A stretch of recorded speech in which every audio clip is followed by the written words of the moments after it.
여러분 반갑습니다. 반갑습니다. 안녕하세요. 안녕하세요. 한 주간 잘 지내셨죠? 네, 네.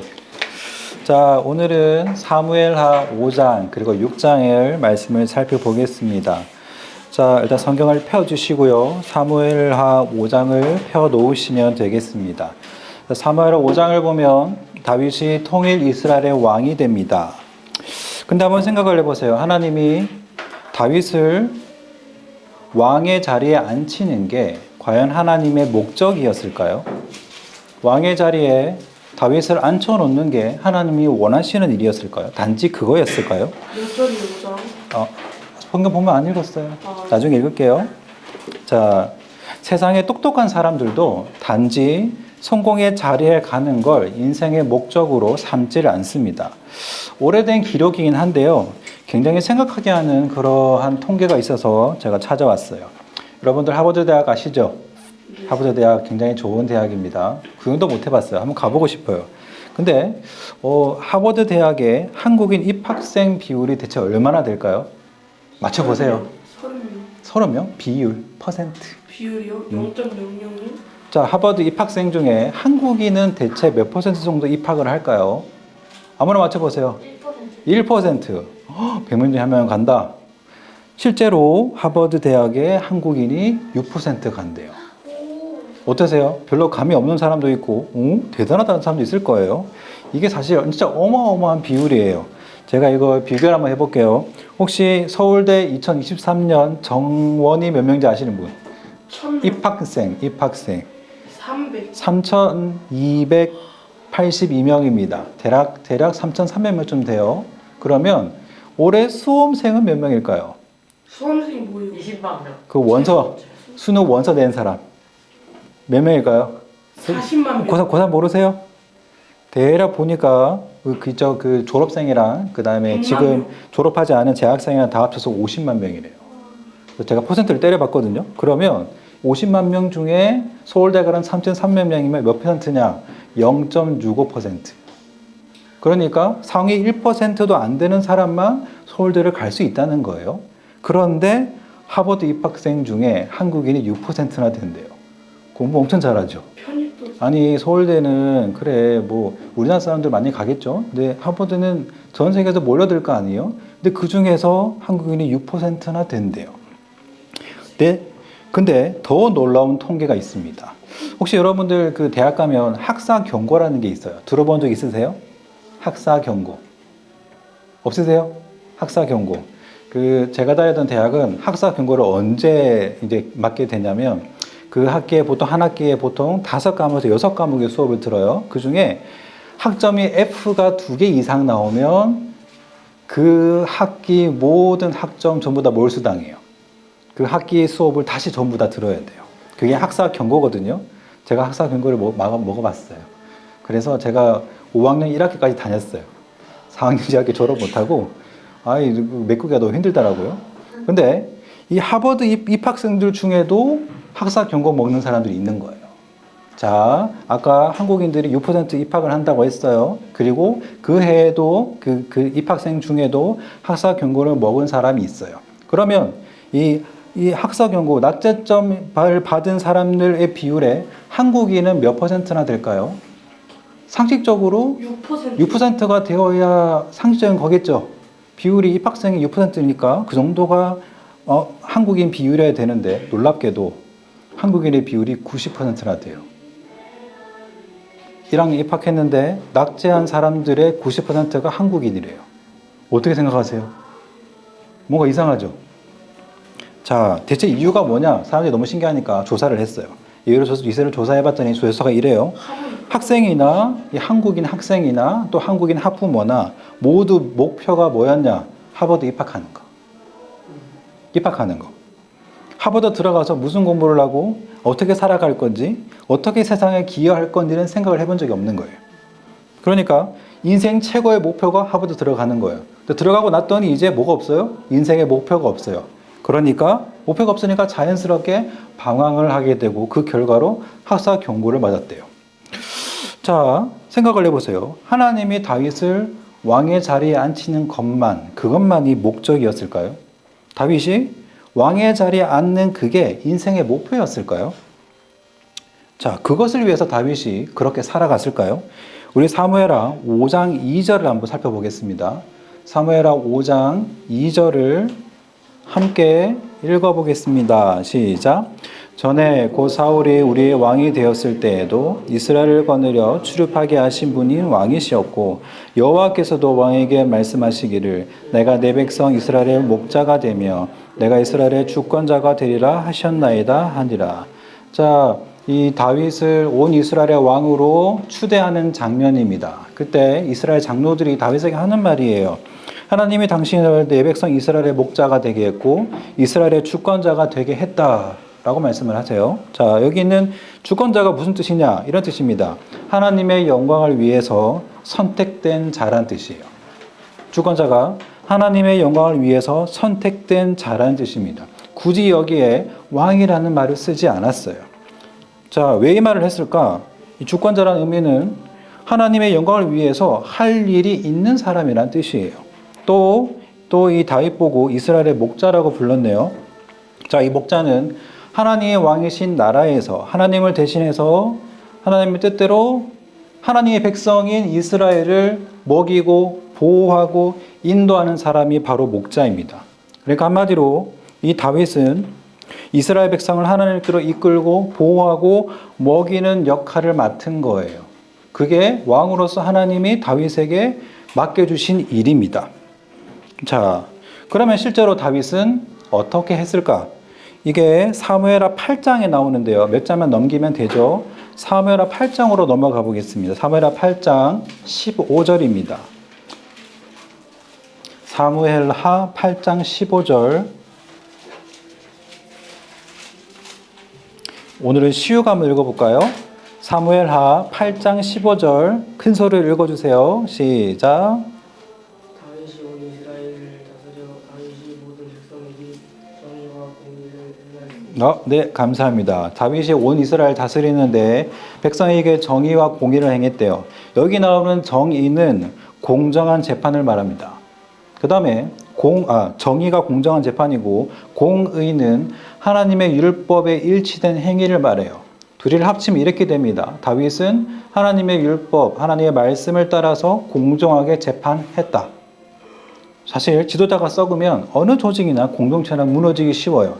그런데 다윗은 신실하게 하나님의 말씀을 따라서 나라를 다스린 거예요. 이게 실제로 다윗이 하는 행동입니다. 자, 이렇게 하나님이 자기를 왕으로 세운 목적을 굉장히 잘 아는 다윗이 남북이 통일된 이스라엘의 왕이 되자마자 가장 먼저 한 게 뭘까요? 사무엘하 5장에 읽으셨을 거예요. 자, 왕으로 추대되자마자 한 게 무엇이었을까요? 나와요. 한번 찾아보세요. 자, 뭘 했을까요? 왕이 됐어요. 남북에 통일된 이스라엘 왕이 돼서 한 게 바로 성을 쌓는 거. 아주 비슷합니다. 바로 예루살렘 성을 정복하는 거였어요. 자, 예루살렘은 통일 이스라엘을 다스리는데 아주 적합한 전략적인 요충지였어요. 통일 이스라엘을 다스리기 위해서는 남쪽에도 치우치지 않고 북쪽에도 치우치지 않고 그런 중심지를 찾았어야 되는데 그게 바로 예루살렘이에요. 자, 이 예루살렘은 실제로 남유다와 그리고 사울 왕의 지파였던 베냐민 지파 중간에 있어요. 딱 경계선에 있는 게 바로 이 예루살렘이었습니다. 자, 다윗은 남북이 통일된 이스라엘을 다스려야 돼요. 게다가 어느 한 지파에 치우침 없이 정의와 공의로 나라를 다스려야 됩니다. 그래서 다윗은 예루살렘 정복에 도전을 한 거예요. 가장 먼저 한 게 그겁니다. 하나님이 맡겨주신 사명을 잘 감당하기 위해서 도전할 것을 찾은 거예요. 웃긴 게 이 예루살렘은 아직 정복하지 못한 이스라엘의 주변 땅이 아니에요. 쉽게 말하면 계란 노른자 땅이에요. 그 가나안 땅에 이스라엘 백성이 정복해 들어가면서 가운데 있는데 아직 정복하지 못한 땅이 예루살렘이었어요. 몇백 년 동안 정복하지 못했는데 오늘 다윗이 그 땅을 점령합니다. 그리고 이 예루살렘을 정복한 것에 대한 성경 기자의 평가가 사무엘하 5장 10절에 나오는데 제가 읽겠습니다. 만군의 하나님 여호와께서 함께 계시니 다윗이 점점 강성하여 가니라. 자, 이 구절을 쉬운 성경으로 읽으면 이렇게 돼요. 다윗은 점점 강해졌습니다. 만군의 하나님 여호와께서 다윗과 함께 계셨기 때문입니다. 자, 예루살렘 정복한 것을 하나님이 전폭적으로 지지하셨다는 것을 보여줍니다. 자, 그러면 한번 생각을 해봅시다. 여러분의 꿈은 대체 뭔가요? 여러분에게 하나님이 주신 사명은 대체 뭔가요?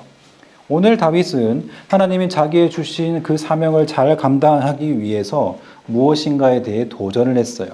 여러분들도 이 다윗처럼 도전하시기를 바라요. 제가 오늘 올해 여러분들을 처음 만났죠. 그쵸? 예, 저 좀 봐주시면 안 돼요? 쓸 거 없어요. 자, 올해 제가 여러분들을 만났어요.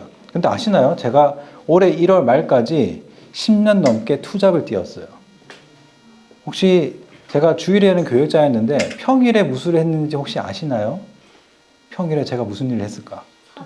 사진을 찍었다고요? 아, 제가 웨딩 사진 찍고 그랬나요? 저 뭐 했을까요? 여러분들하고 좀 밀접한 일을 했어요. 여러분들이 싫어하는 저 10년 동안 구몬 선생님이었어요. 10년 동안. 이게 고생 많이 했습니다. 여러분들의 그 공부 숙제 하나 애들 있죠? 아, 많아요. 수많은 종류들로.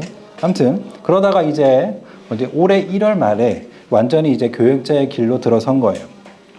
하나님이 근데 생각해 보세요. 하나님이 나를 교육자로 만드는 게 목적인가요? 아니잖아요.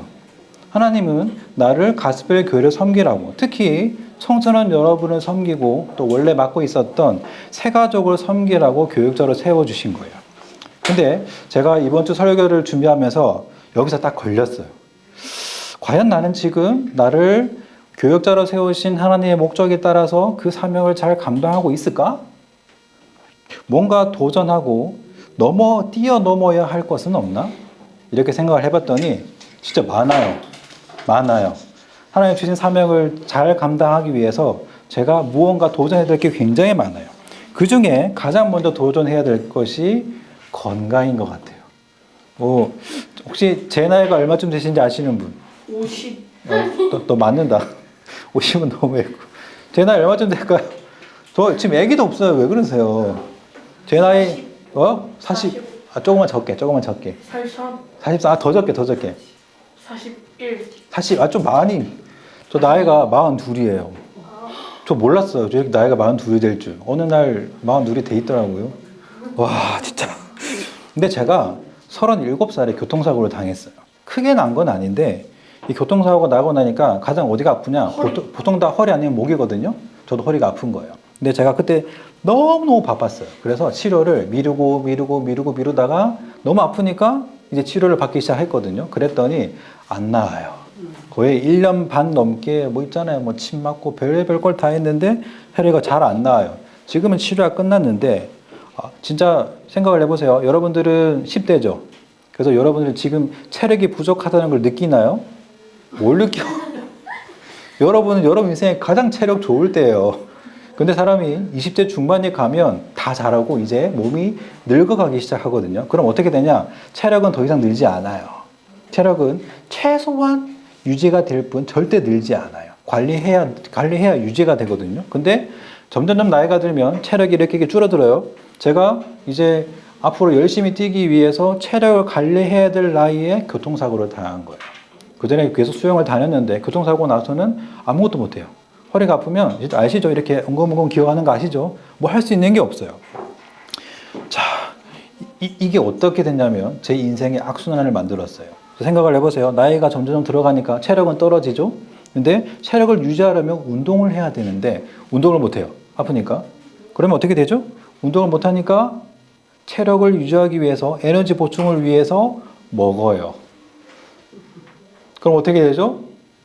살이 찌죠. 근데 또 몸에 나이가 들면 신진대사가 안 좋아지거든요. 쉽게 말해서 소화를 시켜도 그걸 자기가 잘 못 만들어요. 그럼 어떻게 되죠? 살이 쪄요. 그러면 몸이 무거워지고 더 힘들어져요. 이게 지금 악순환이 몇 년째 반복이 되어 있는 거예요.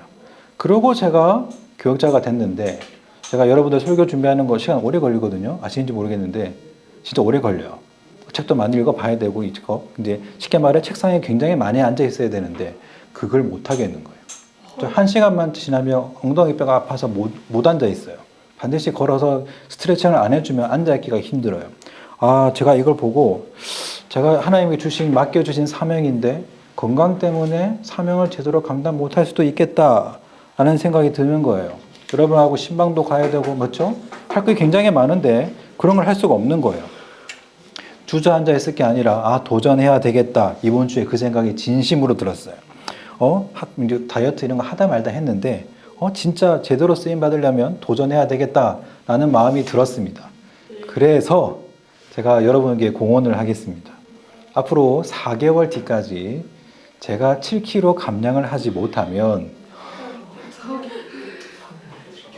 7kg 제가 4개월 뒤면 애가 태어나거든요. 8월 때까지요? 8월? 8월 말까지 애가 태어나요. 그럼 애를 제가 업어야 돼요. 살 안 빼면 안 돼요. 못하면 17kg 하죠. 제가 여러분에게 뭘 사줘야 되지? 강남 집. 뭘 집이야 집은. 팥빙수. 1인 1인 자, 저 진짜 진심 에어팟 생각했거든요. 에어팟이요. 에어팟. 여러분에게 에어팟을. 애플 워치 하죠, 워치. 절대 살을 빼겠다는 얘기죠. 그럼 제가 이렇게 걸어 놓으면 제가 살을 빼겠죠. 제가 뭘 사드릴까요? 진짜 진심. 그래픽카드요. 무슨 그래픽카드. 현정 있게 좋아요. 뭐든지 얘기하세요. 진짜 좋아요. 그러면 인당 치킨 한 마리 다 쏠게요. 됐죠? 너무 적어요? 적어요. 너무 적어요? 충분히 쓸 수 있을 것 같아요. 그렇죠. 제가 포기하지 않는 그런 조건이 필요해요. 그럼 나중에 얘기하고요. 하여튼 저 진심이에요. 저 진짜 8월 말까지 살을 빼고 이 근력을 키우지 않으면 애를 업을 수가 없어요. 어떻게 키워요? 제가 그 하람이 동생 하민이를 살짝 들어봤거든요. 옷만 해도 팔이 저려요. 이걸 어떻게 업고 다녀? 그런 생각이 절로 드는 거예요. 저희 아이도 남자거든요. 좀 뼈가 구구가 아니에요. 그래서 걱정이 돼요. 이처럼 저뿐만 아니라 여러분들도 분명히 도전할 영역이 있을 겁니다. 그치 혜성아? 네. 너도 다이어트 나라 하는 게 어때? 네. 필요할 것 같아.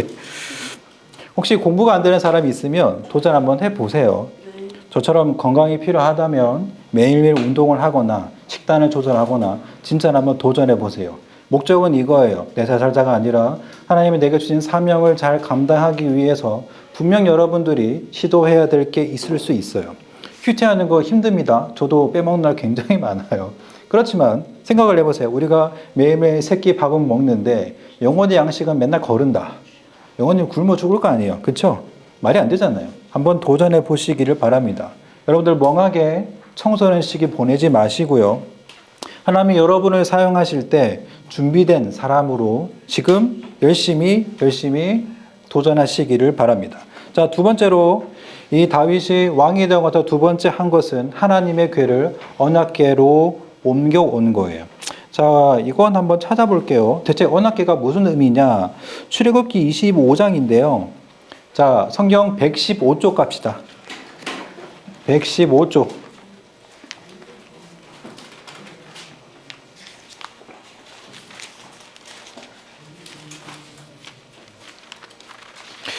115쪽이 아닌 것 같아요. 115쪽 말고 23장인데. 119쪽이네요. 119쪽. 119쪽. 이제 출애굽기 25장 22절입니다. 거기서라고 시작해요. 25장 22절. 우리 다 함께 읽겠습니다. 시작. 거기서 내가 너와 만나고 속죄소 위 꼭 증거기에 있는 두 그룹 사이에서 내가 이스라엘 자손을 위하여 내가 내게 모든 일을 내게 이르리라. 자, 언약궤는 이 안에 들어있는 것을 보면 하나님의 임재를 상징합니다.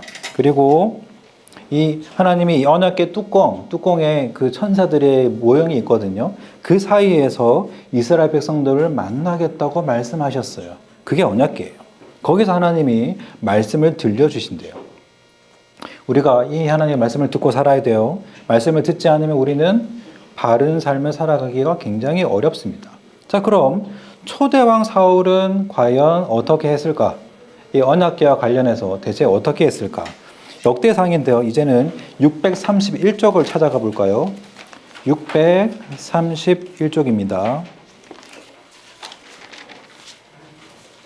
631쪽 역대상 13장 3절입니다. 631쪽 13장 몇 절이요? 13장 3절입니다. 우리 다 같이 한번 읽어볼까요? 시작. 우리가 우리 하나님의 궤를 우리에게로 옮겨오자 사울 때에는 우리가 궤 앞에서 묻지 아니하였느니라 하매. 자, 실제로 이제 하나님의 언약궤를 옮기고 나서 사울 때에는 언약궤 앞에 가서 묻지 않았다라는 얘기를 하고 있어요. 자, 사울은 다윗과는 상황이 달라요. 다윗은 도망자였어요. 그쵸? 그래서 하나님의 언약궤 앞에 편안하게 갈 수 있는 상황이 아니었어요. 근데 사울은 반대로 이스라엘의 왕으로서 자유롭게 하나님의 궤 앞에 갈 수 있는 사람이었어요. 그런데 사울은 그렇게 하질 않습니다. 사울은 하나님의 말씀이 필요가 없는 거예요. 하나님의 임재가 필요 없는 거예요. 혹시 하나님의 임재를 싫어했던 최초의 두 사람 생각나세요? 도마, 도마? 하나님의 임재를 싫어했던 최초의 두 사람. 유다, 아담과 하와.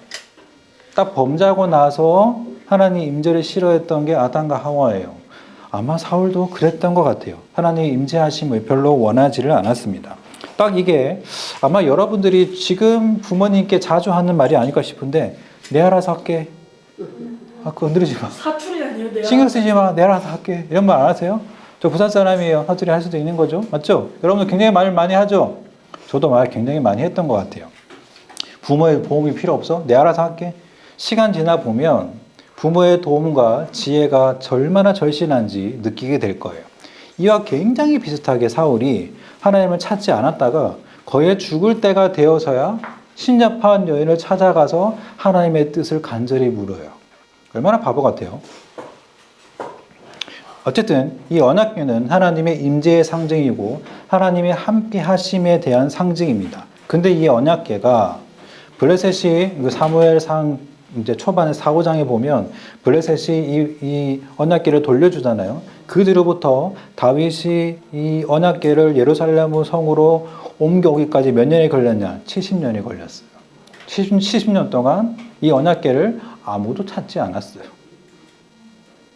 이상하지 않아요? 자, 그런데 오늘 다윗이 이 성에, 자기의 성에 이 언약궤를 메고 옵니다. 이 다윗성은 다윗의 본거지가 될 것이고, 그리고 다윗이 자기가 가장 높임 받을 수 있는 곳이에요. 그런데 거기에 하나님의 임재를 상징하는 언약궤를 모셔옵니다. 이게 뭘 뜻할까요? 진짜 이스라엘 왕이 누구냐? 하나님이시다라고 고백을 하는 겁니다. 자, 여기 우리 고등학교 누나들이 여기 두 분 계세요. 그렇죠? 굉장히 믿음이 좋은 것 같아요. 근데 여러분들 아니고 진짜 신기한 게 고등학교 때까지 믿음이 좋다가 대학을 가면 그 믿음과 신앙이 온데간데 없이 사라져버리는 경우를 굉장히 많이 봤어요. 여러분은 혹시 안 그럴 것 같죠? 네. 그게 아니고 이게 대학을 가게 되면 고등학교, 중고등학교 때는 경험하지 못한 놀라운 세상을 보게 돼요. 그리고 거기에 눈이 돌아갑니다. 혹시 여러분들 운전하시는 분 없죠? 고등학생 중에 맞죠? 나중에 차가 생기고 운전만 하게 돼도요, 시간과 공간의 제약이 사라져요. 어디든 놀러 갈 수 있고요. 버스 뭐 이런 거 필요 없어요. 그냥 가고 싶을 때 어디든 친구들 함께 강릉 가자 갈 수 있는 게 차 타면 차가 있으면 그렇게 돼요. 그런 세상을 경험하게 되면 아마 여러분들의 신앙이 얼마나 이렇게 딱 유지가 될 수 있을까? 모르겠어요. 자, 우리가 무언가를 이루고 성취한 뒤에 꼭 기억해야 할 것이 하나님을 여러분의 삶에 모시는 거예요. 사람이 한 고비를 넘어서 평온해지면 몸도 마음도 영혼도 해이해지기가 굉장히 쉬워요. 우린 다 인간이기 때문에 당연해요. 자, 지금 한번 저와 여러분을 한번 돌아보세요. 지금 나는 하나님을 모시고 사나? 내 인생에 하나님이 계시나? 계시지 않나? 물론 여러분들은 하나님이 우리와 함께 계시다고 임한을 하신다고 믿죠? 진짜 함께 계세요? 진짜 여러분 곁에서 여러분과 함께 지내고 계신가요? 여러분이 여러분의 삶에 주님을 모시기를 애쓰시기를 바라요. 여러분의 삶에 하나님의 거처, 하나님이 거하시는 거처가 있으시기를 바랍니다. 자, 이 다윗이 언약궤가 들어오다 춤을 추고 난리가 났어요. 그 장면을 한번 볼까요? 사무엘하 6장입니다. 사무엘하 6장 20절에서 23절을 함께 보겠습니다. 사무엘하 20절에서 23절. 이게 예성아? 네. 사무엘하 6장 20절, 23절이에요. 사무엘하 6장 네. 페이지를 또 말 안 했네요. 찾으셨어요? 23절이요. 네, 20절에서 23절이요. 23점. 없다고? 사무엘하 6장. 6장에 23절이 없어? 상을 찾았어? 자, 사무엘합니다. 제 성경으로 472쪽. 472쪽입니다. 좀 74쪽인데. 아, 그래요. 자, 우리 좀 긴데요. 우리 한번 읽어보도록 하겠습니다. 다윗이부터 시작할 거예요. 함께 읽겠습니다. 시작. 다윗이 자기의 가족에게 축복하러 돌아오매 사울의 딸 미갈이 나와서 다윗을 맞으며 이르되 이스라엘 왕이 오늘 어떻게 영화로우신지 방탕한 자가 염치 없이 자기의 몸을 드러내는 것처럼 오늘 그의 신복의 계집종의 눈앞에서 몸을 드러내셨도다 하니 다윗이 미갈에게 이르되 이는 여호와 앞에서 한 것이니라. 그가 내 아버지와 그의 온 집을 버리시고 나를 택하사 나를 여호와의 백성 이스라엘의 주권자로 삼으셨으니 내가 여호와 앞에서 뛰놀리라. 내가 이보다 더 낮아져서 스스로 천하게 보일지라도 내가 말한 바 계집종에게는 내가 높임을 받으리라 한지라. 그러므로 사울의 딸 미갈이 죽는 날까지 그에게 자식이 없으니라. 자, 사람은 무엇을 중시하느냐에 따라서 시각이 달라져요. 똑같은 것을 봐도 해석이 달라집니다. 다윗이 언악계가 들어오다 춤을 춰요. 근데 이 모습을 보고 이 본문을 보면 다른 두 해석이 나와요. 첫 번째는 미갈인데 미갈 앞에 뭐라고 수식어가 붙여져 있나요? 사울의 딸. 또 이게 이 구절 말고요. 이 6장을 보면 미갈 나올 때마다 사울의 딸 미갈, 사울의 딸 미갈, 사울의 딸 미갈 이렇게 기록이 되어 있어요. 왜 굳이 이렇게 저자가 이렇게 수식을 해놨냐? 이 미갈이 사울과 똑같이 외모, 힘, 크기, 자리 이런 걸 보는 사람이다. 거기에 관심이 있는 사람이다라는 걸 표시하기 위해서 사울의 딸 미갈이라고 했어요. 그래서 사울의 딸 미갈이 볼 때 다윗이 춤을 춘 건 이런 겁니다. 그의 신복이 계집종의 눈앞에서 몸을 드러냈다. 쉽게 말해 그의 신하, 다윗의 신하의 아내들 앞에서 몸을 드러냈다. 왕의 채통을 지키지 못했다. 이렇게 미갈은 쳐다보았습니다. 미갈은 하나님의 언약궤가 들어오는 건 별로 관심이 없어요. 사람 눈에 보여지는 것에만 관심이 있습니다. 자, 그럼 이 사울의 딸의 미갈의 결말은 어떻게 됐을까요? 마지막 구절은 뭐라고 돼 있어요? 맞아요. 애가 없다. 좋습니다. 자식이 없다는 건 요즘에는 결혼해도 자녀를 안 낳고 부부끼리 편안하게 살다가 이렇게 인생을 마감할 수도 있겠는데 이 당시에 자녀가 없다는 건 상속을 못 받는 뜻이에요. 다윗의 나라에서 사울의 딸 미갈은 더 이상 상속을 받을 수가 없어요. 상속을 받을 수 있는 게 없습니다. 다윗의 나라를 만약에 하나님 나라라고 한다면 이 사울의 딸 미갈은 하나님 나라를 유업으로 받을 수가 없어요. 상속을 받을 수 없는 사람이 됩니다. 굉장히 끔찍한 얘기죠. 이게 사람의 눈, 크기와 힘과 자리를 보는 사람의 결말이에요. 자, 그 다음 다윗은 반대로 어떻게 했냐? 자기 하는 행동을 보고 여호와 앞에서 한 행동이라고 합니다. 자, 사람들 앞에서 자기가 왕으로서 한 행동이 아니라 왕이 아니라 하나님 앞에 한 사람의 백성, 하나님 한 사람의 자녀로 자신의 행동을 했다는 거예요.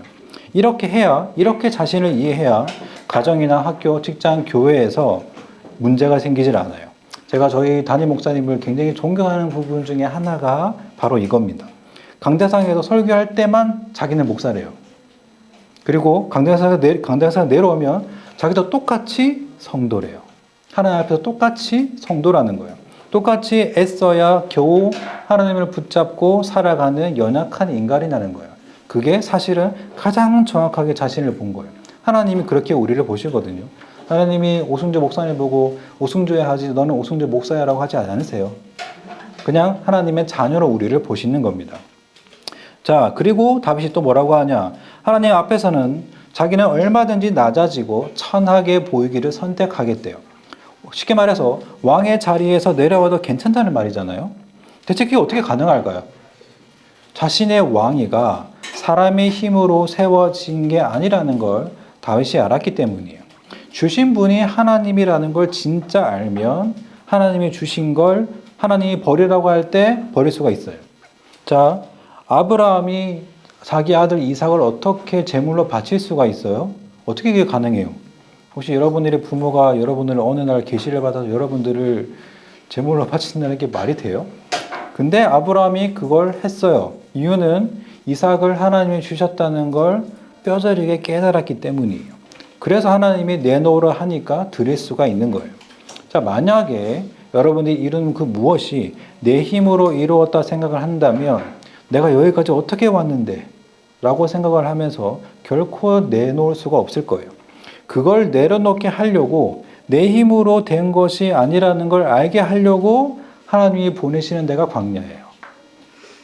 어떻게 광야에서 다윗이 왕이 될 수가 있어요? 어떻게 광야에서 왕이 될 준비를 할 수가 있어요? 다윗은 그냥 단지 도망다녔을 뿐이에요. 그런데 어떻게 왕이 돼요? 하나님이 자신을 왕으로 세우시는 걸, 하나님만이 자신을 왕으로 세울 수 있다는 걸 광야에서 경험을 한 겁니다. 여러분에게도 이 경험이 있으시길 바라요. 그래서 하나님이 어디로 가라 하시든, 하나님이 어느 자리에 가라고 하시든, 하나님이 원하실 때에 그 자리에서 쓰임받는 사람이 되기를 바라요. 언제든 하나님이 사용하실 수 있는 그런 사람이 되시기를 바랍니다. 우리 함께 찬송할까요? 오늘은 나 주님의 기쁨 되기를 원하네. 이렇게 찬송을 할 거예요.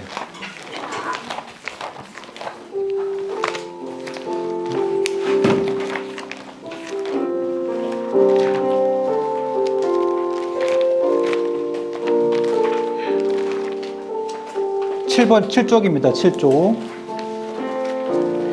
나 주님의 기쁨 되길 원하네. 내 마음을 새롭게 하소서. 새 부대가 되게 하여 주사. 주님의 빛 비추게 하소서. 한 번 더 고백할까요? 원하는 한 가지, 주님의 기쁨이 되는 것. 내가 원하는 한 가지, 주님의 기쁨이 되는 것. 나 주님의 기쁨 되기 원하네. 나 주님의 기쁨 되길 원하네. 내 마음을 새롭게 하소서. 새 부대가 되게 하여 주사. 주님의 빛 비추게 하소서. 내가 원하는 한 가지, 주님의 기쁨이 되는 것. 내가 원하는 한 가지, 주님의 기쁨이 되는 것. 겸손히 내 마음 드립니다. 겸손히 내 마음 드립니다. 나의 모든 것 받으소서. 나의 맘 깨끗게 씻어주사. 주의 길로 행하게 하소서. 내가 원하는 한 가지, 주님의 기쁨이 되는 것. 내가 원하는 한 가지, 주님의 기쁨이 내가 원하는 한 가지, 내가 원하는 한 가지, 주님의 기쁨이 되는 것. 내가 원하는 한 가지, 주님의 기쁨이 되는 것. 이 시간 한번 다 함께 기도하겠습니다. 하나님, 제가 주님의 자녀이지만 주님을 모시고 살지 못할 때가 너무나 많은 것 같습니다. 하나님, 나를 새부다가 되게 하여 주셔서 하나님 주님의 빛을 비추는 그런 사람이 되고 싶습니다. 세상의 것 추구하지 않고 주님의 기쁨이 되는 주의 자녀로 살겠습니다. 하나님, 나를 한 주간 이끌어 주옵소서. 다 함께 기도하도록 하겠습니다. 하나님의 시간에 기도하오니 우리 아이들의 마음과 저의 마음을 하나님 붙들어 주시기를 원합니다. 연약한 우리들, 뭔가 일이 잘 될 때마다 함께 하시는 주님을 놓치고 세상의 것 바라보고 더 높은 것을 바라보고 내가 내 인생의 주인을 살아가는 우리의 모습을 바라봅니다. 우리 인생에, 우리의 삶에, 우리의 매일매일의 일상에 주님을 마음으로 모시오니 임자해 주시고 함께해 주셔서 우리 아이들의 삶을 인도해 주시기를 원합니다. 우리에게 도전할 수 있는 마음을 주셔서 우리 개인에 주신 사명을 감당하기에 부족함이 없도록 우리에게 하나님 앞에 준비되게 하여 주옵소서.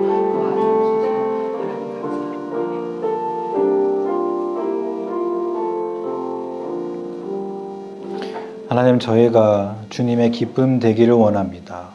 하나님의 세상의 가치관에 물들어 있는 저희들을 깨끗하게 씻어 주셔서 하나님의 기쁨이 되고 하나님의 빛을 비출 수 있는 주의 자녀로 이 땅을 살아가게 하여 주시옵소서. 이 모든 말씀 예수 그리스도의 이름으로 기도합니다. 아멘.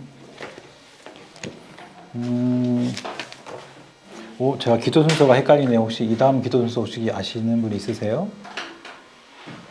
그럼 제가 이건 나중에 광고하도록 하겠습니다. 자, 오늘은 예찬 선생님이 아시죠? 독일에 출장 가셔서 다음 주에는 오실 겁니다. 자, 그리고 시험 공부 잘하시고요. 시험 공부 잘하시고. 네, 공과가 하도록 하겠습니다. 10분인데? 응? 뭐? 재홍이. 알겠어.